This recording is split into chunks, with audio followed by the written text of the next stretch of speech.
So those of you who haven't seen it, you like the film? Of course, we have to thank not just the visual team for the creation of this film, but also the Audio X team, which is headed up by Tim Duncan. A story is music and sound, or music and the visual. So the sound and the visuals go 50-50. You can't really have one without the other. I think they both in combination make effective storytelling. So thank you, Tim, of course. And Tim's running the Audio X program once again for our latest project, which we'll be discussing right now. This should be fairly quick. I think we're going to be going about 20 minutes here. I think the important. This is some of the festivals that we've entered and some of the awards that we've won. I think there are more festivals coming up. We're going to be in CineQuest. We were accepted to CineQuest, which is an Academy Award, I think, sponsored film festival. There's some kind of affiliation there, I think. So we're very hopeful. The more people that show up and vote for our film, the greater the chances we have of getting into the Academy Awards, by the way. So FYI, you might want to spread the word. So we'll see how that goes, but I think we might have a shot. But anyways, the important thing to grasp here is that no one else is doing work at this level. There's no other school that we compete with that can do this right now, and no one is doing it. So we're working at basically a level that is at a studio level, not at a school level. None of these are student film festivals. These are all film festivals that the pros enter. So we're up against people that are doing films, from Pixar, for example. We beat a Pixar film at San Jose Film Festival, the Shorts Film Fest. I think this is kind of all important points to understand of what we're doing here. It's very unique. If Cogswell was the Army, I would say that Project X is kind of akin to a special forces unit. The operational tempo at which we're going at is faster than regular curriculum, and the students definitely work hard day and night. They're in there, quite a bit working on these films, just because they're driven and motivated by what they're doing, and I think that really adds to the quality of the experience, not just the end product, not just the film, but also the engagement. And I think that is as important as what we're doing in the end. But they are working for that one goal, and that is to finish the film. And it's a single-minded goal, which is quite admirable. I wish that I had had something like this when I was in college. I think I would have gravitated towards a Project X type thing. But you know what? No one else has it. We have it. That is a huge point. That's something to really consider.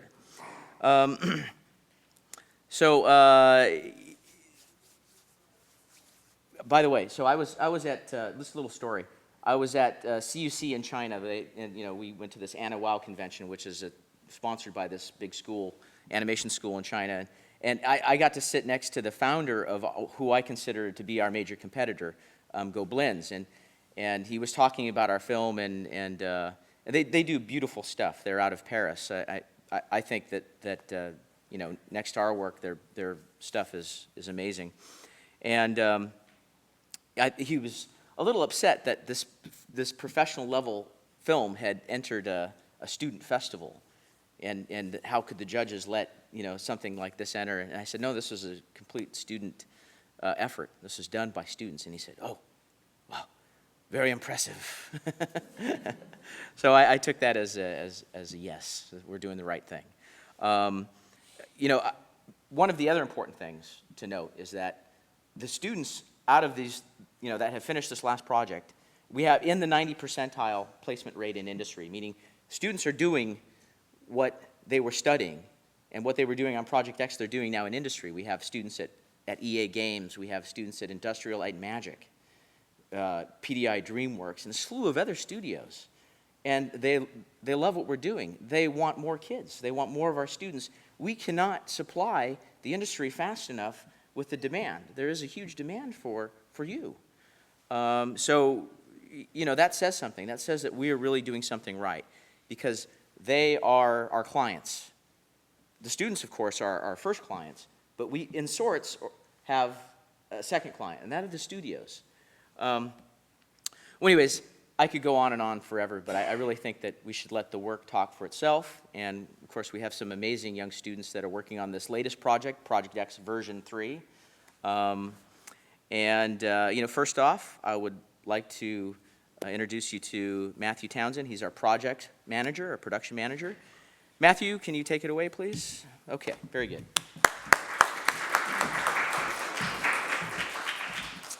Hi, my name is Matt. I'm the project manager for the third installment of Project X. Basically, Project X is broken into two roles. We have pre-production and production. So pre-production is basically going to be where we do all our concept design work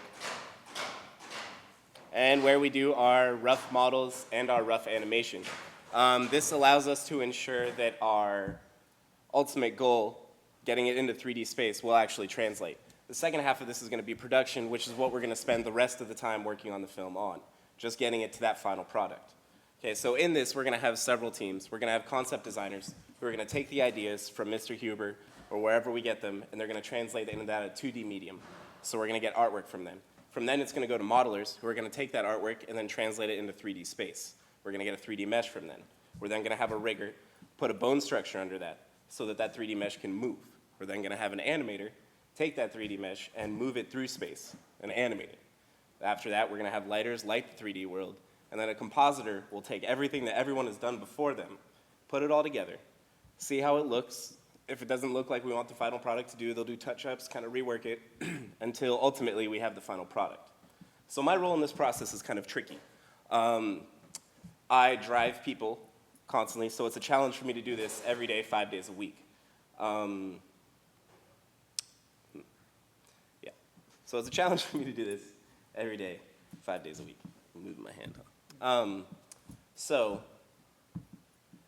it inspires me on my own to increase my own digital skills and to try to inspire and assist other people to reach their full potential. Aristotle said it best: we are what we repeatedly do. Excellence is therefore not an act, but a habit.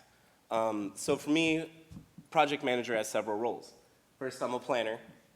And, I'm also the glue that fits between all these departments. Not just, Mike, not just Dave, our art director. I have to be between everyone. I need to make sure that everyone is talking to each other, that everyone is updated what everyone else is doing, because we're all working at the same time, but on different parts of the film. And it's important that we all stay updated at the same rate, or else we're all going to get confused, lost, things are going to happen. Okay? So this is a graph of the last Project X World Apart. And you can see for all the teams there that they all have a different workflow, and it shows you the time that we spent on each one of these things. Using this as a template, we aim to fit our own project within the same timeline. Okay, to do this, it's important that we have several spreadsheets and things that I create so that we can keep like a contact list for everyone, so that I know everyone's phone number, everyone's email, so that I can keep updated with them and make sure that I know where they are at all times. This also means that I make a scheduling list. A scheduling list is everyone's schedule. I know everyone's schedule all week. I know where they're going to be at what times, and this is important to make sure that my whole team is working as efficiently as possible. If I have people running off the bandwagon, I have to go after them and find them, because it's important that people repeatedly just keep working. So here is what we have as a model asset list. So this will show all our assets.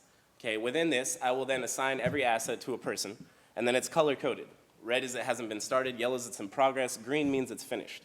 Okay, this will go through every step. So I will have models on there, I'll have textures on there, there will be rigs, there will be UVs, and this way I can keep apprised of every asset, and then I share it with Google Groups through my whole team so that everyone else can see where we are with everything and know that we're going to keep up at this same rate. We can also do this to check to make sure if things need to be reviewed or if there are any notes about anything important that we have to talk about.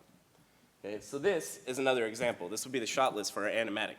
It lists all our shots, what pertains to the shot, what's the description of the shot. We have notes. If there are any notes that need to be done, we can also use this again to know if we need to review anything or keep it up like that. This allows us to keep our pipeline smooth and to work as much as possible, as quick as possible. So another part of my job is to be a motivator, something that I greatly enjoy. It's important that everyone stays happy. Happy people work the best. So it's important that I watch out for frustration, anger, depression, sadness, people overworking. These are all things that I need to kind of nip in the butt, so to speak, before they become a problem. That's something I have to watch out for. Another thing that I do is I'm a focal point. If you're looking for Project X, chances are you're looking for me. You know, Mike's a busy guy, he's running around all the time, you're not gonna find him that often.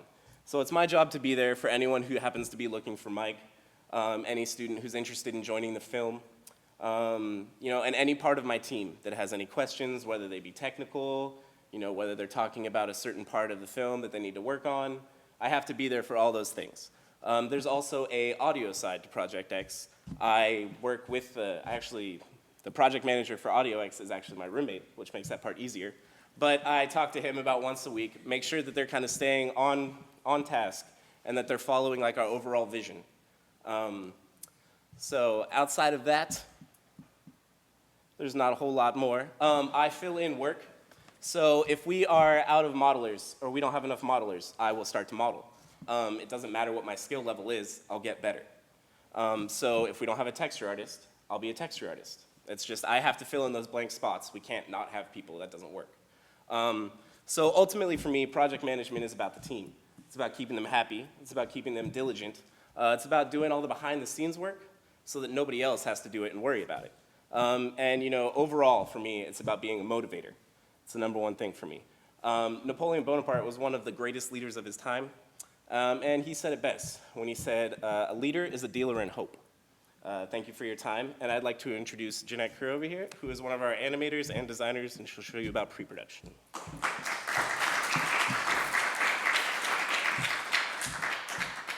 Hello, my name is Jeanette, and as Matt said, I worked on pre-production and animation for this film.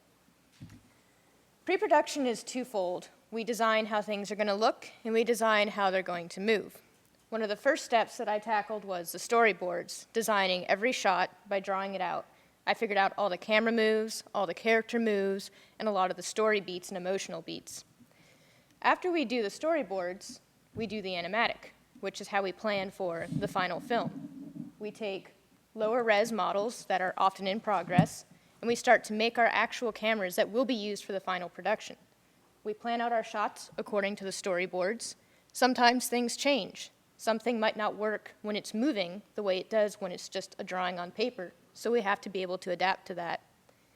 We also often find that we need to add shots or move shots around. So there's still a lot of flexibility at this point in the pipeline, and we're still kind of finding the right result. It took about 12 storyboard tries and I think about 15 animatic rounds until we finally got to where we are now. And I'm sure something's going to change again, and that's just how it goes. A lot of work is done concurrently, so while I was working on the storyboards, I was also working on the color script. Color scripts are used by studios such as DreamWorks, Pixar, and Disney to help design the color flow and the color arcs of the story, because color is an important emotional component. These are the various different iterations that I went through to try to find our final color scheme. The very top row is the one that we've decided to go with, and I chose a bright, saturated palette to fit the more kind of whimsical childhood theme that we have in this film, as opposed to the darker theme from the previous film. I also worked on environment design with Dave Perry, the art director, and Hannah Baurova. This is one of the early desert studies that I did, and as you can see, we went through many different versions to find the right color palette to suit the mood. These are some town studies that I worked on with Hannah, who's been in charge of designing our town in the second act. And we really tried to play off of each other's strengths for this. Collaboration is a big part of Project X, and so you're always handing your work off to other people, and you're always building upon it to come up with something even better.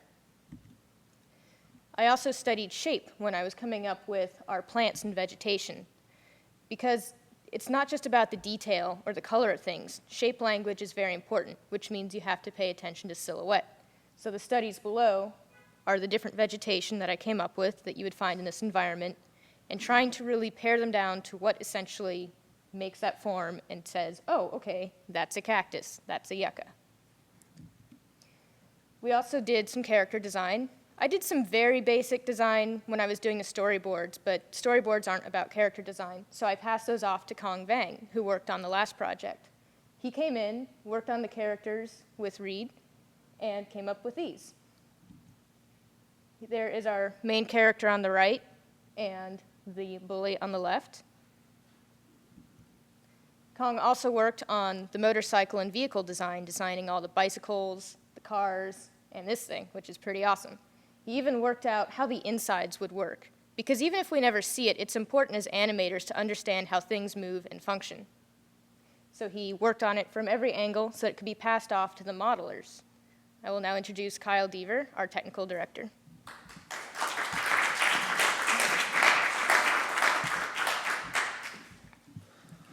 I'm Kyle Deaver. I'm the technical director on this version of Project X, and it's our job to get everything from the concept to the animators so that everything is working properly by the time you guys see the final film.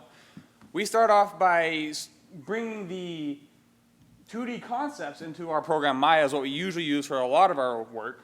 We start with just basic reference so the modelers have something to work off of, and we start with just a simple cube, and from there we can grow that into an entire mesh. And right there we have our 2D stuff right on top of our 3D stuff when you start seeing the conversion going through. From there we start resizing so it looks better in a 3D environment. It doesn't always translate from 2D to 3D, as Jeanette was mentioning. And then we start adding all our details till we finally get to a point where we start getting the look we want. It is then our job as riggers, character riggers, we start putting controls on it so that the animators can move this stuff around. Every control, every shape, color you see there is something that the animators can grab and move, and it controls part of the mesh. We have to put a whole bone structure underneath, and it starts to resemble like a human skeleton underneath. And what this does is it describes where your spine is, where your wrists are, how your shoulders move. And it's our job as TDs, character riggers, to know anatomy, to know bone structure, so that everything can move correctly. We wear a lot of hats. We don't only work in Maya, we also have to do a lot of programming to give our animators controls that they need to function. We do everything from character selection, user interfaces. We do automation of physics, such as bicycles. You can have it so as the bike moves, it pedals, all the wheels turn properly, all the gears function together. And then on top of that, we have to make sure that it's not just automated, because the animators don't want real life looks all the time. You have to exaggerate, you have to tone down, you have to push a little, pull a little bit. We have to make sure that everything we're giving them functions the way they want. So, and that's the great thing about Project X is we don't just work in an isolated environment, which is what happens in classrooms a lot of the time. I take a rigging class, I do a rig, and I'm done with it. I don't see how it's used. I don't see how it got to me. And in Project X, you have to do the before, the pre-production team. The modeler is going to change the models. The art director will come to them and say, hey, we got this new idea. Let's give him like this leather jacket instead of this wool jacket that we used to use. So we have to go in there and make sure that that's functioning properly. And it becomes a very iterative process between them and us to make sure that everything's going through. And then we have to pass it on to the animators who go, hey, we need this guy to hold this bat 15 different ways, and it's got to look good. Well, we have to find a way to make that work. So it becomes, then again, an iterative process on the production side. And that's the great thing about Project X is you get everything all the way through, you get working as a team. Even simple things like naming conventions that you wouldn't ever realize if you're working by yourself. The animators are looking for a file name. The file name's not named correctly. They have problems. So it's our job to make sure everything flows smoothly all the way through, and you would never get that in an isolated environment where you do in a team. So at the very end, we start looking at how things deform before it goes to the animators, making sure that it's what they want. We do some simple tests to make sure that it's going correctly. And once they're happy with where it is, then we start handing it over to our animators, such as Hudson Scott.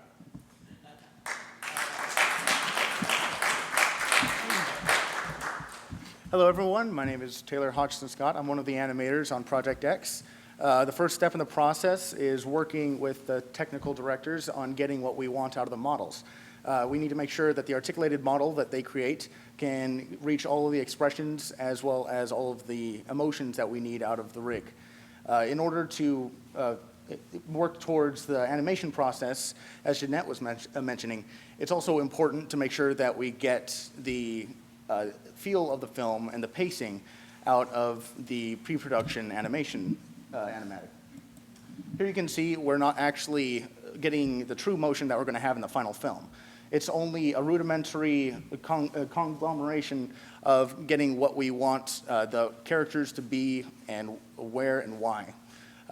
Following that, it's important that we start searching for reference during this stage, because we need to figure out what the weight of a character is going to look like in the actual animation, as well as get the mindset of the animators into the characters that we're working on. Here you see our art director, Dave Perry, riding on a bicycle, because later on this is going to come in use when we're actually animating the mechanics of this bicycle, and we need to figure out what the character looks like, standing up in the seat and going absolutely nuts. Props to Dave for being a sport. Following this, I'd like to touch on the interface of Maya that the animators tend to work in.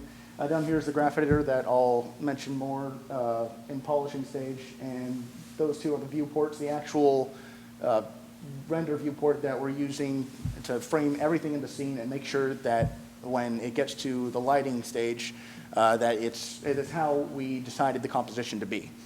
The first step of moving into animation in the actual production is going into the blocking. This is a quick and dirty set of getting the composition to work with the basic character movements. It's a step past the pre-visualization stage because we're actually trying to convey the action of the characters as well as get what they're trying to get the timing of the shots of the characters going through their actions. It's important that we get feedback from one another as well as from our art director, Dave Perry, and Mike Huber before we move our director, Mike Huber, before we move forward and go into the actual motion of this in-betweens of the poses. Once we are approved to go out of the blocking, we make sure that the timing of the characters is working properly and get the body parts of every hand, of every foot, everything on the character to move at the right speed that we need in order to make it believable to the audience. Because if it's not a realistic, to some extent, animation, then the audience will be pulled out of the film and their immersion will be compromised.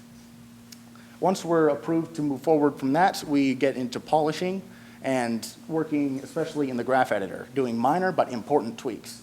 It kind of looks like a mess of rainbow spaghetti, but it's very important to understand this tool. By isolating every body part and moving in with persistence and experience, this is a very powerful tool for 3D animators to use and move their characters in visually appealing arcs through their scenes. It's also important to keep this thing clean because we're not going to be the only persons working on any scene. We're trading the shots around between animators because many animators are working on different characters in a collaborative environment. Therefore, as long as one scene is clean, when we move it on to the next person, they can pick right up where we left off. And now I'll give the stage to Josh Hodges, who will talk about lighting and rendering. Hey guys, I'm Josh. I know most of you, but if you don't know me, I'm Josh Hodges. I was the lighting and compositing supervisor, I was compositing supervisor on the last film, and I'm lighting compositing supervisor on this film. Here's a couple shots from the last film, which you just saw. My job and my team's job is to be taking everything that has come before us, the models, the animation, the textures, all that stuff, and combining them and then start to light them. Our lighting process is much like a studio lighting environment for, like, I don't know, say fashion. We just don't use those blinding, terrible flashes that they do. And what we do is we take everything, put it together, and start lighting it to make it look even better than it was before. Our job isn't just to convey realistic lighting to make it believable for you, but also to enhance it, because our job as an artist is to make something more beautiful than you can imagine. We also factor in effects, like this cloud, the memory cloud, for instance.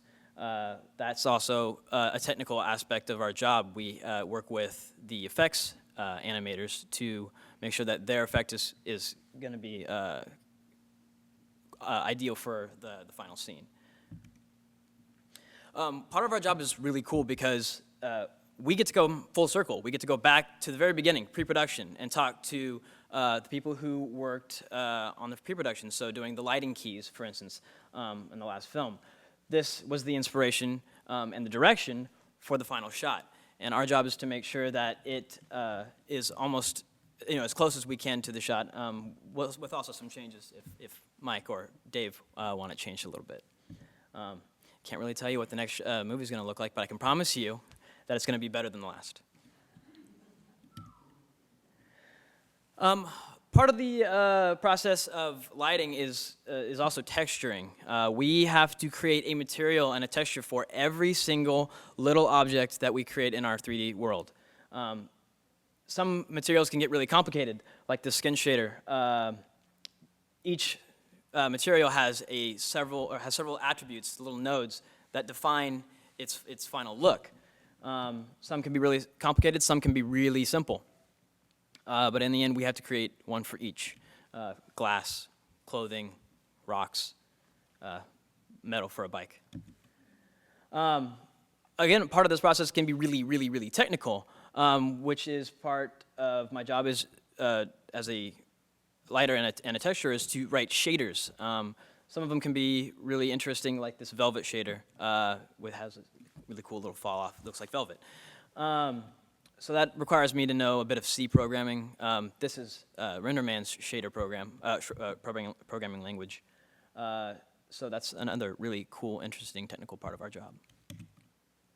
And after it's all done, I take every image, our compositing team takes every image, and we put them all together. We don't just put them all together. We have to color correct them if they need to be changed a little bit.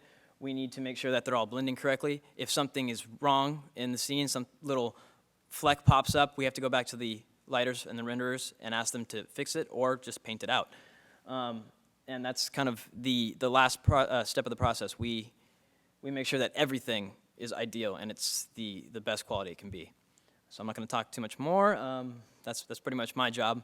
So I'm going to hand it back over to Mike to talk about our last bit. So, I've kind of heard this before, and I'm in here every day with the students, but, when seeing it kind of all come together like that, I can't help but be inspired and impressed by the amazing work that our students can do here. And I think it's just a matter of wanting to do it and being able to push yourself and having the love for what you do. And I think if with the right guidance, you can do some amazing stuff. I think that we've proven that. I think that they are proving that right now. So let's give them a real round of applause. They're kind of our Cogswell heroes, I think, and we hope that you enjoyed our presentation. I think that we could open the floor for questions for a few minutes. If you guys would like to do that, what do you think? Does anyone have any questions? Yes. I've heard that the students of Project X spend a really ridiculous amount of time working on a project.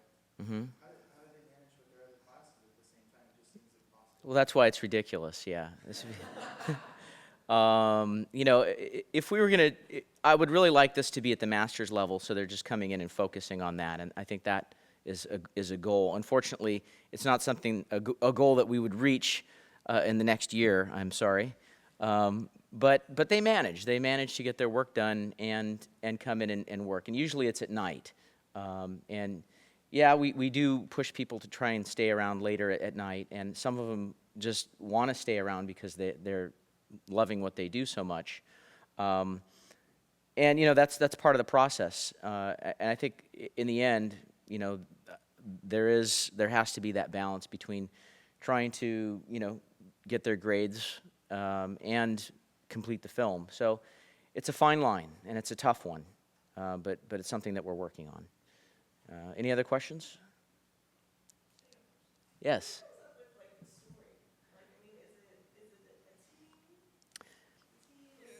Well, so I flesh out the bulk, but usually that's not good enough. And I rely heavily on the team and our animation director, Dave, and whoever else has a good idea to help fill in the gap. So it really kind of becomes a team effort. You know, we do it, we find an undercurrent, an underlying theme. In this case, the theme of the film, without giving too much of it away, is about things that happen to you in your formative years that can either make you or break you. In this case, our hero decides to let it make him, okay? So it's really about when something happens to you, how do you let it affect you, and how do you let it shape your future? And we have these choices in life every day. And then from there, we take that construct or that basic root and then build from there. And the students have a huge part in that. Maybe one more question. Do they get credit for that? Is that part of their Credit for? credit? Is it like a class credit? Oh, yes, absolutely. You mean Project X? Yes. Oh, yeah. We do. We have to do all kinds of crazy magic to make sure that they get credit for what they're doing, yeah. And I think it should be a 6-unit class. I mean, don't you guys agree? Yes. Yeah. We got to work on that. We really need to work on that. I'm not kidding. Okay, well, thank you for your time. I hope you enjoyed what you saw. I did.